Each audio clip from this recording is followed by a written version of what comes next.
Okay, last video, I was trying to do how I would do the original trilogy a little differently in Star Wars, in case I had to specify,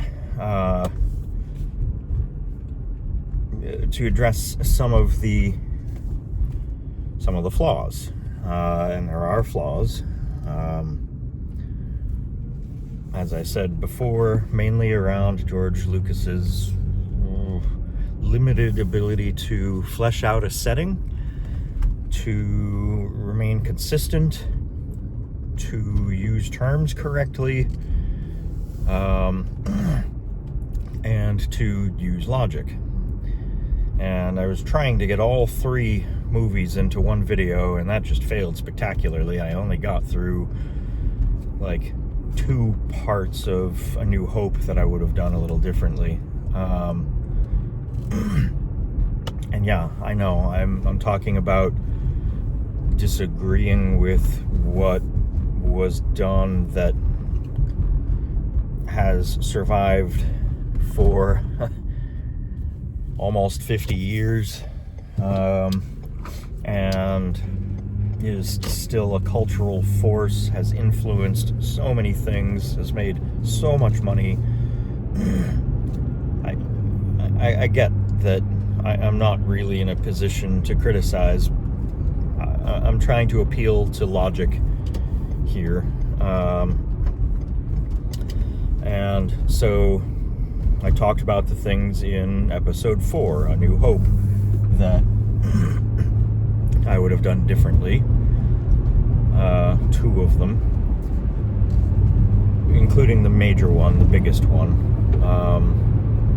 And so now I'm going to try and do the same thing for episode 5 and assume that I'm not going to be able to manage to get to Return of the Jedi in this one.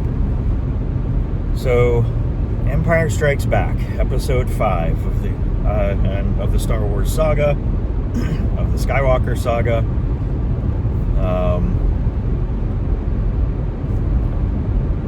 And it is an excellent movie, and it is, I think, most popularly believed to be the best Star Wars movie.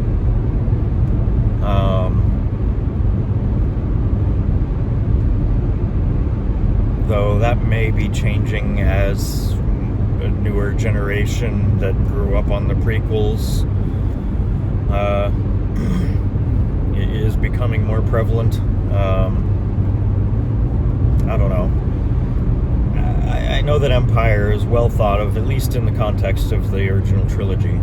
And honestly, there are fewer things for me to pick on.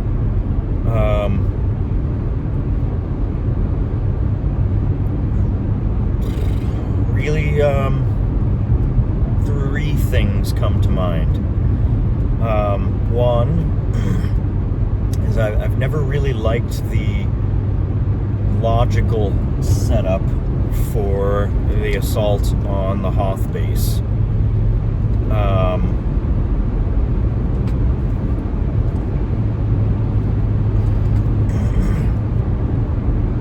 So the base has a shield powerful enough to deflect any bombardment. Now, that's an interesting thing to begin with, since my understanding is that Star Destroyers are the equivalent of, like, naval destroyers, but in space. They're starships capable of interstellar travel. So, Star Destroyer. Now, the idea there, then, is that this is the platform for bringing ridiculous damage to a target. Like, these Imperial warships are meant to take down cities.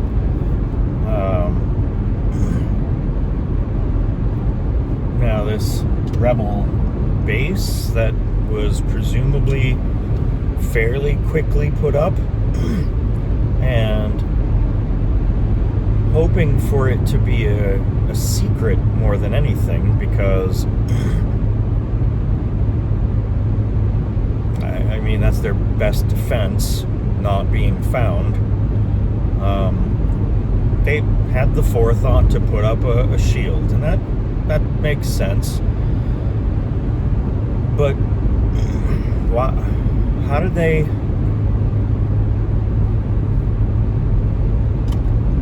I don't know. Maybe this aspect of my complaint with the shield is just a kind of a.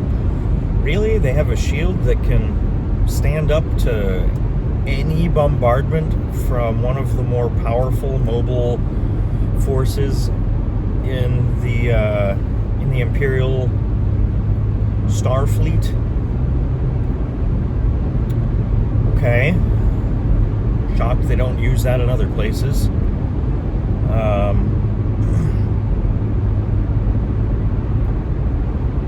But then walkers, like the plan to take the shield down is for walkers to land and assault the shield generator. Okay, so does that mean that the shield doesn't touch the ground?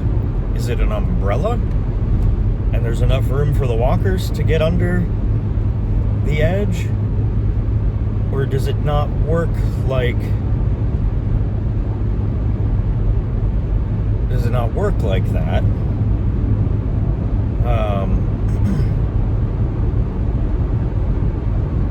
Like all they have to do is cross the threshold and then they can shoot the generator? I don't know.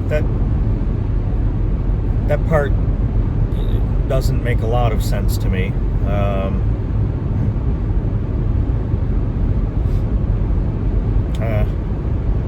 Anyway, shield technology is the thing that I'm complaining about in general, the way it's portrayed. Partly because they're called force shields or just shields, or they're called deflectors or deflector shields. And those two terms, or sets of terms, imply different things.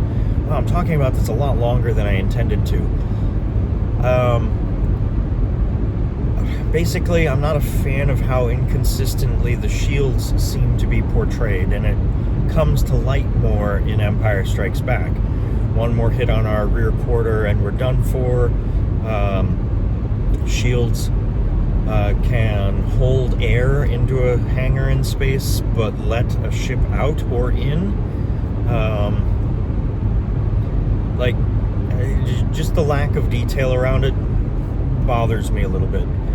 I'm hurrying with that one. The next problem I have is that somehow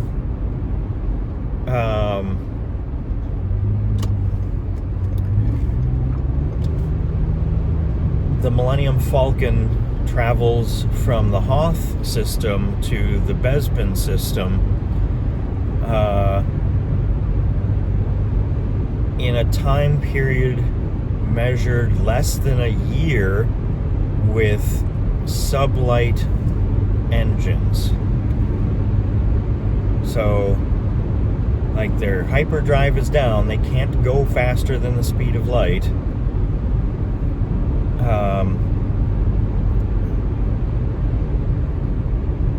And of course Lucas has no idea what light speed is or what it means or how long it would take, because his idea of light speed seems to be that you can travel across the 100,000 light year galaxy in a matter of a few hours, or maybe even minutes in some cases. But anyway,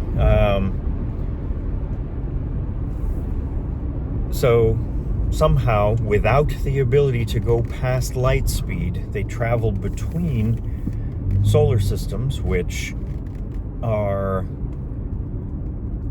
at least a few light years apart. Like, our closest neighbor is something like 4 light years away. So even if he could get his ship up to light speed, it would take him 4 years to get there.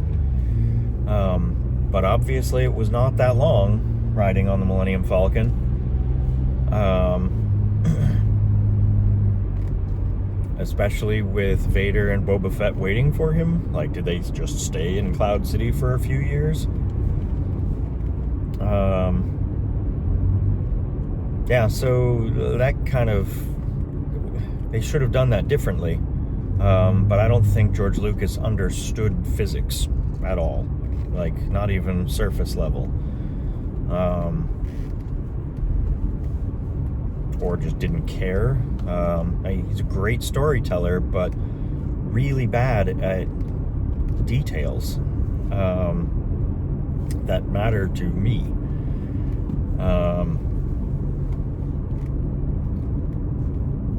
All he really had to do, like, if the Imperials were smart and left a detachment on Hoth for the time being to go over all the intelligence they could gather there, then Han couldn't go back down to the surface. But after he detached from the Star Destroyers that jumped to light space, hiding among the trash, he could have just waited, and if they didn't leave an attachment, just go back down to the base. Like, presumably they didn't get everything off planet. There's probably still plenty in the way of tools and spare parts and things he could use to fix his ship. But even if that wasn't the case, even if he couldn't go back down to the base, and he was hanging out in orbit or on an asteroid or whatever, Lucas could have come up with something like, all right, this power coupling isn't made for hyperdrives, but I think I can get enough power through it to give us one jump before it gets burned out. What's the nearest place we can get to with one small jump? I was like, oh, hey, look, there's Bespin. So after he makes this jury-rigging effort, he makes the jump to Bespin. And that would have solved that problem. And Boba Fett could still have been hiding and followed them.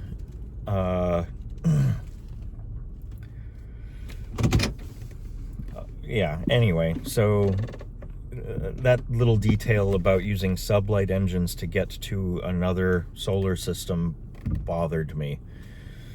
And I'm at my destination. This is already longer than the first video, but I have one more thing that's, I think, kind of important to why Empire Strikes Back never really stood out to me as the best of the original trilogy.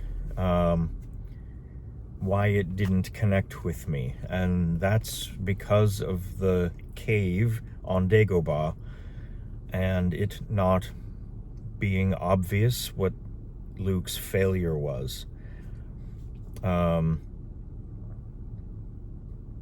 Like Yoda specifically says it, remember your failure at the cave, when he's trying to leave. And Yoda says, your weapons, you will need them not. How would the cave have been different? And since he brought his weapons, what behavior was he supposed to exhibit inside the cave during that vision in order to succeed in the cave? How could, like, what was the ideal path there that Luke broke from? Like, I don't remember seeing spots other than bringing the weapons with him. Like, was that his failure? Like, that was the big thing he was trying to use to convince Luke to stay and train more? Like, you didn't listen to me when I said don't bring the weapons with you. That falls flat to me. And so I've had people tell me it was about fear, and how he let fear control his actions. But again, like, what was the expectation of Luke? Like, if there was even a chance he could succeed based on the training he had gotten so far and his life experience, what was he supposed to do?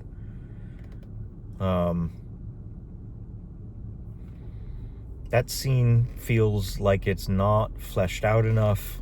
It's not clear enough. Not poignant enough.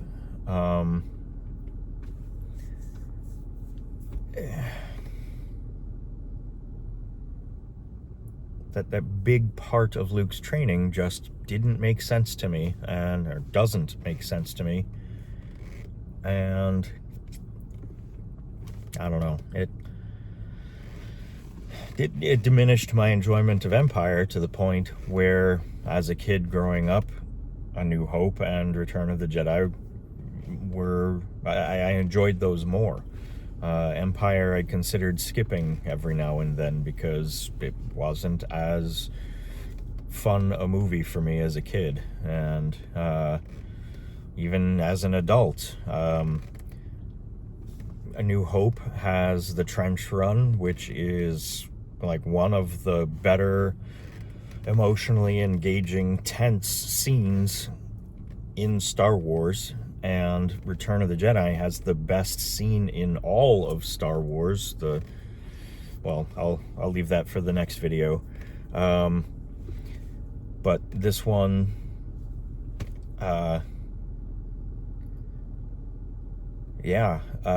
Empire just doesn't have the thing for me to grab onto.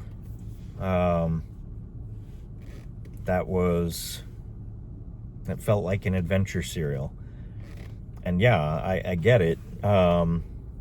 It's kind of masterful that middle movie shows that the Empire is dangerous, shows that the good guys don't always win. I like that. However, it meant that it isn't as enjoyable a rewatch for me. So yeah, Empire is not my favorite of the original trilogy. All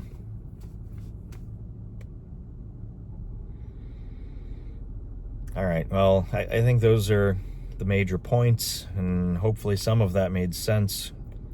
I rambled a bit, and this is a much longer video than for A New Hope. I hope it was interesting. Thanks for listening.